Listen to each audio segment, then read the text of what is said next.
Hello students, मैं कृष्णपाल सिंह, सहायक आचार्य भूगोल, उपस्थित हूँ आपके सामने एक नए वीडियो के साथ। और आज हम अपने इस वीडियो में बात करेंगे मैदानों की। मैदान किसे कहते हैं और मैदानों का निर्माण प्रक्रिया के आधार पर वर्गीकरण देखेंगे। तो सबसे पहले हम जानते हैं कि मैदान क्या है। मैदान की परिभाषा के बारे में हम बात करते हैं। देखिए, जैसा कि आपको स्लाइड में दिख रहा होगा, मैदान की परिभाषा यहाँ पर लिखी हुई है। तो मैदान अपेक्षाकृत समतल, क्रमिक व मंद ढाल वाले तथा निम्न उच्चावच वाले धरातलीय भूभाग होते हैं। तो मैदान जो है लगभग समतल स्थिति वाले होते हैं तथा इन पर ढाल काफ़ी मंद और क्रमिक होता है और उच्चावच निम्न होते हैं, अर्थात ऊबड़ खाबड़ स्थिति बहुत कम होती है, ऊंचाई नीचाई बहुत कम होती है। ऐसे लगभग समतल स्थिति वाले जो भूभाग होते हैं वो मैदान के रूप में जाने जाते हैं। लेकिन ऊंचाई के आधार पर, समुद्र तल से ऊंचाई के आधार पर मैदानों में काफ़ी असमानता है। जैसे हम यदि बात करें नीदरलैंड के मैदान की, तो नीदरलैंड का जो पोल्डर्स का मैदान है वो समुद्र तल से भी नीचा है। जबकि यदि हम कश्मीर में झील मैदान की बात करें तो कश्मीर का झील मैदान 1700 मीटर ऊंचाई पर स्थित है। तो इस प्रकार से मैदानों की समुद्र तल से ऊंचाई के आधार पर काफ़ी असमानता देखने को मिलती है। लेकिन मैदानों की जो विशेषता है मुख्य रूप से वो ये है कि वो लगभग समतल होंगे और उन पर बहुत ही मंद या क्रमिक ढाल पाया जाएगा। तो इस प्रकार के मैदान, और मैदान जो हैं कृषि के दृष्टिकोण से बहुत अधिक महत्वपूर्ण होते हैं। और यही कारण है कि अधिकांश जो कृषि उत्पादन है वो मैदानी क्षेत्रों से ही प्राप्त होता है। और यही वजह से मैदानी क्षेत्र सबसे अधिक सघन आबाद पाए जाते हैं, अर्थात वहाँ जनसंख्या सबसे अधिक पाई जाती है। अब हम बात करते हैं यहाँ मैदानों के वर्गीकरण की निर्माण प्रक्रिया के आधार पर। और ये निर्माण प्रक्रिया अर्थात मैदानों का निर्माण कैसे हुआ, मैदान किस प्रकार से बनते हैं, उस निर्माण प्रक्रिया के आधार पर यहाँ हम मैदानों को मुख्य रूप से दो बड़े वर्गों में विभाजित कर सकते हैं। और दो बड़े वर्गों में पहला है अपर्दनात्मक मैदान और दूसरा है निक्षेपणात्मक मैदान। अर्थात अपर्दन की प्रक्रिया से बने हुए मैदान अपर्दनात्मक मैदान के अंतर्गत आते हैं और निक्षेपण की प्रक्रिया से बने हुए मैदान निक्षेपणात्मक मैदान के अंतर्गत शामिल किए जाते हैं। तो सबसे पहले हम यहाँ बात करते हैं अपर्दनात्मक मैदान की। तो अपर्दनात्मक मैदान में जैसा कि आप देख पा रहे हैं यहाँ चार प्रकार के मैदान, जो चार अपर्दन के मुख्य कारक हैं, उन चार अपर्दन के कारकों के द्वारा बने हुए मैदानों को यहाँ चार प्रकारों में वर्गीकृत किया गया है। तो सबसे पहले और सबसे महत्वपूर्ण मैदान जो है नदीकृत मैदान, जिसकी हम बात करते हैं। तो नदीकृत मैदान नाम से ही स्पष्ट है, ये ऐसे मैदान हैं जिनका निर्माण नदियों के द्वारा अपनी अपर्दन प्रक्रिया से हुआ है। और हमारी पृथ्वी पर अपर्दन का सबसे महत्वपूर्ण जो कारक है वो नदी है, जो व्यापक पैमाने पर अपने मार्ग में अपर्दन का कार्य करती हैं और विषम धरातल को काट करके, अपर्दित करके समतल भूभाग में तब्दील करने का प्रयास करती हैं। तो इस प्रकार से नदियाँ जब अपने मार्ग में बहती हैं तो अपनी घाटियों को गहरा और चौड़ा करती हैं और लगातार रूप से जब उनका ढाल थोड़ा धीमा होता चला जाता है और वो नदियाँ युवावस्था से प्रौढ़ और वृद्ध अवस्था की ओर जाती हैं तो क्रमशः उनकी घाटियाँ निरंतर चौरस और चौड़ी होती चली जाती हैं और अंततः नदियाँ अपर्दन के अंत में वृद्धावस्था में एक काफ़ी चौड़े विस्तृत मैदान, जिसको हम पेनीप्लेन के नाम से भी जानते हैं, तो इस प्रकार के विस्तृत चौरस मैदान का निर्माण करती हैं। और ऐसे जो मैदान हैं वो नदीकृत मैदान के अंतर्गत शामिल किए जाते हैं। जैसे लंदन बेसिन, पेरिस का बेसिन, ये जो है नदीकृत मैदानों के ही उदाहरण हैं। और इन नदीकृत मैदानों में कहीं कहीं पर कुछ ऊंचे टीले दिखाई देते हैं जिनको हम मोनार्ड नॉक की संज्ञा देते हैं। दूसरी बात करें हम हिमानीकृत मैदान की, और हिमानीकृत मैदानों का जो निर्माण है वो हिमानियों के द्वारा अपनी अपर्दन प्रक्रिया से होता है। जैसे नदी है, ऐसे ही पर्वतीय क्षेत्र और उच्च अक्षांशीय क्षेत्रों में जो हिमनद होते हैं वो हिमनद भी गुरुत्वाकर्षण की वजह से ऊंचाई से नीचे की ओर खिसकते हैं और वो अपने साथ धरातल के अपर्दन के लिए जिम्मेदार होते हैं, अर्थात वो अपने साथ धरातल को काटते हुए चलते हैं और अपर्दन के प्रमुख कारक के रूप में कार्य करते हैं। और इस प्रकार से हिमानियों के द्वारा हुए अपर्दन से भी हिमानी अपनी यू आकार की घाटियों का निर्माण करते हैं और क्रमशः यू आकार की घाटियाँ निरंतर चौड़ी होती चली जाती हैं और उससे अंततः एक विस्तृत मैदान का निर्माण होता है, जिनको हिमानी निर्मित मैदान के नाम से जाना जाता है। तो जो मैदान हिमानियों के द्वारा अपर्दन से बने हुए हैं वो हिमानीकृत मैदान कहलाते हैं और इस प्रकार के हिमानीकृत मैदान कनाडा, स्वीडन और फिनलैंड आदि में पाए जाते हैं। अब हम बात करते हैं तीसरा वायु घर्षित मैदान की।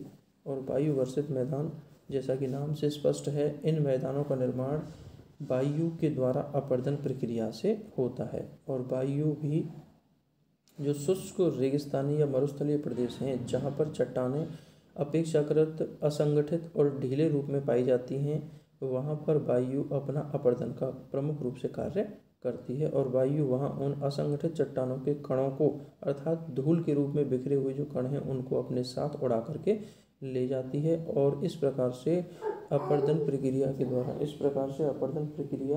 के द्वारा वहाँ पर मैदानों का निर्माण होता है। और वायु जो है घर्षण प्रक्रिया से काफ़ी विस्तृत चौरस मैदानों का निर्माण करती है। और इस प्रकार के जो मैदान हैं वो वायु घर्षित मैदान के अंतर्गत शामिल किए जाते हैं, जिसे पैडी प्लेन की संज्ञा दी जाती है या पैडी प्लेन के नाम से जाना जाता है। और अब हम बात करते हैं अगला जो है कार्स्ट मैदान की। और कार्स्ट मैदान जो कि भूमिगत जल के द्वारा अपर्दन से बने हैं। और अपर्दन के कारकों में भूमिगत जल भी अपर्दन का एक बहुत ही महत्वपूर्ण कारक है, जो प्रमुख रूप से चूना प्रदेशों में कार्य करता है, क्योंकि भूमिगत जल और उस जल के साथ मिला हुआ कार्बन डाइऑक्साइड से मिलकर के वो कार्बोनिक अम्ल में तब्दील हो जाता है। और इस प्रकार का कार्बन डाइऑक्साइड युक्त जल चूना युक्त चट्टानों को बहुत तेज़ी से घुला के अपर्दित करता है। तो इस प्रकार से भूमिगत जल के द्वारा अपर्दन कार्य प्रमुख रूप से चूना युक्त प्रदेशों में होता है। और इस प्रकार के प्रदेश यूरोप में, यूगोस्लाविया में कास्ट प्रदेश में अधिक पाए जाते हैं। इसी आधार पर इस प्रकार के जो क्षेत्र हैं उनको कास्ट प्रदेश के नाम से जाना जाता है। और भूमिगत जल के अपर्दन प्रक्रिया से बने हुए ऐसे मैदानों को कार्स्ट मैदानों के नाम से भी जानते हैं। और इस प्रकार के जो कार्स्ट मैदान हैं वो यूगोस्लाविया तथा फ्रांस के चूना प्रदेशों में पाए जाते हैं। तो ये था मैदानों का अपर्दनात्मक आधार पर वर्गीकरण या अपर्दनात्मक मैदान। अब हम बात करते हैं मैदानों का अगले वर्गीकरण की, और वो है निक्षेपणात्मक मैदान, अर्थात निक्षेपण के आधार पर बने हुए मैदान। तो जिस प्रकार से अपर्दन प्रक्रिया से मैदानों का निर्माण होता है, ऐसे ही जो अपर्दन के कारक हैं वो अपर्दन के कारक अपने द्वारा अपर्दित किए हुए मलबे को निक्षेपित करते हैं, जमा करते हैं, और उस निक्षेपण की वजह से भी मैदानों का निर्माण होता है, मैदान उत्पत्ति होती है। और इस प्रकार निक्षेपण प्रक्रिया से बने हुए जो मैदान हैं उनको निक्षेपात्मक मैदान के नाम से जाना जाता है। और निक्षेपात्मक मैदान में आप देख सकते हैं 5 प्रकार यहाँ पर लिखे हुए हैं, तो उनकी हम बात करते हैं। सबसे पहले है जलोढ़ या कांपीय मैदान। और जलोढ़ या कांपीय मैदान अर्थात नदियों के द्वारा जो अपर्दन प्रक्रिया से जो मलबा इकट्ठा किया गया था, जो मलबा काट करके नदियाँ अपने साथ बहा के ले जाती हैं, तो जब नदी के मार्ग में ढाल की कमी हो जाती है तो नदी का वेग कम हो जाता है, और नदी का वेग कम होने से उसके साथ बहने वाला जो मलबा है वो निक्षेपित होने लगता है। और इस प्रकार नदी के द्वारा निक्षेपित किए गए मलबे के काफ़ी विस्तृत क्षेत्र में फैल जाने से एक विस्तृत जलोढ़ मैदान का निर्माण हो जाता है। तो इस प्रकार से ये जलोढ़ मैदान होते हैं जो नदियों के द्वारा निक्षेपण से बनते हैं। और नदियों के द्वारा इस प्रकार का जलोढ़ मैदानों का निर्माण प्रमुख रूप से पर्वत पदीय क्षेत्रों में होता है, या फिर नदी जब समुद्र में मिलने वाली होती है तो वहाँ डेल्टा के रूप में इस प्रकार के मैदान बनते हैं। और इस प्रकार के मैदानों को जलोढ़ मैदान की संज्ञा दी जाती है, जलोढ़ मैदानों के रूप में जाना जाता है। दूसरा है हिमोड़ मैदान। और हिमोड़ मैदान में इनका निर्माण हिमानी के द्वारा निक्षेपण प्रक्रिया से होता है। और जब हिमानी पर्वत के उच्च भागों से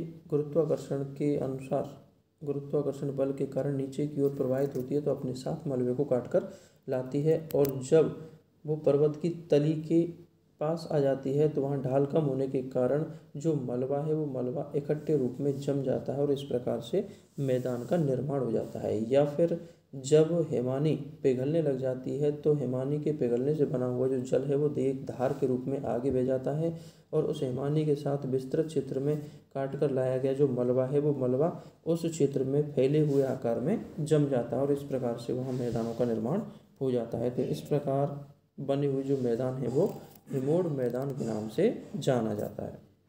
तीसरा है लोयस का मैदान।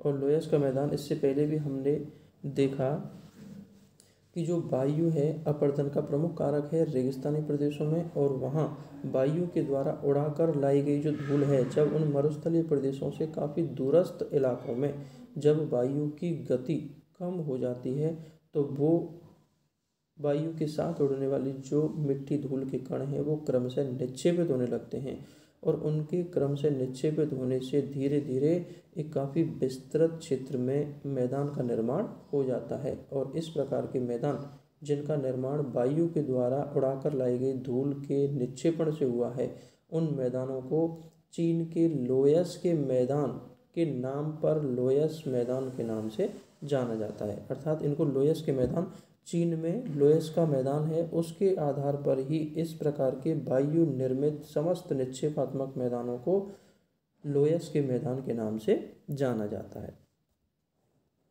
अगला है लावा निर्मित मैदान। और लावा निर्मित मैदान, इनका निर्माण ज्वालामुखी उद्गार के दौरान प्राप्त हुआ जो मलबा है, जो मैग्मा और ठोस विखंडित कण हैं, उनके विस्तृत क्षेत्र में फैल जाने से, जमने से इन मैदानों का निर्माण होता है। नाम से स्पष्ट है, ये मैदान लावा के द्वारा बने हुए होते हैं। ज्वालामुखी प्रक्रिया से लावा निकलता है और जो उसके साथ ठोस राख व बारीक सेल के कण प्राप्त होते हैं, तो वो जब विस्तृत क्षेत्र पर फैल करके जम जाते हैं तो इस प्रकार के मैदान बनते हैं।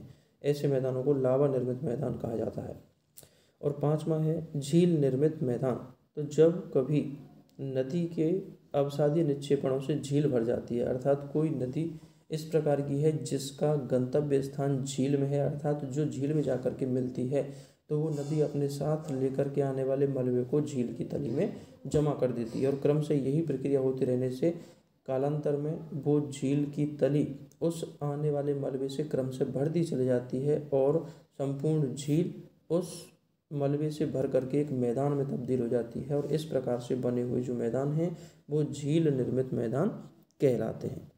तो इस प्रकार से ये निक्षेपात्मक मैदान थे। 5 प्रकार में हमने यहाँ पर उनको बांटा, और ये मैदान बहुत ही महत्वपूर्ण हैं क्योंकि विश्व की लगभग 80% से ज़्यादा जनसंख्या मैदानों में निवास करती है। और विभिन्न प्रकार की जो विभिन्न अलग अलग समयों की जो सभ्यताएँ हैं, चाहे वो सिंधु घाटी सभ्यता, दजला फरात की सभ्यता हो या नील घाटी की सभ्यता हो, ये सभी मैदानों में ही विकसित हुई हैं, क्योंकि मैदान ही सबसे अधिक आबाद क्षेत्र रहे हैं और कृषि की दृष्टि से और अन्य दृष्टिकोणों से सबसे महत्वपूर्ण भूआकृतियाँ हैं। यही वजह है कि मैदानों को सभ्यताओं का पालना भी कहा जाता है। और समतल होने के कारण यहाँ यातायात की सुविधाएं और अन्य विभिन्न प्रकार के उद्योग धंधे और आर्थिक क्रियाएं मैदानों में सबसे अधिक विकसित होती हैं। इसी कारण से सबसे अधिक विकसित, संपन्न और अधिक जनसंख्या को ये मैदान अपने अंदर समाहित करते हैं। तो इस प्रकार से आपने इस वीडियो में मैदानों के बारे में पढ़ा। उम्मीद करता हूँ आपको मेरे द्वारा दी गई जानकारी अच्छी लगी होगी। यदि आपको मेरा वीडियो अच्छा लगा हो तो इसे शेयर और लाइक करें और मेरे चैनल को सब्सक्राइब करें। धन्यवाद।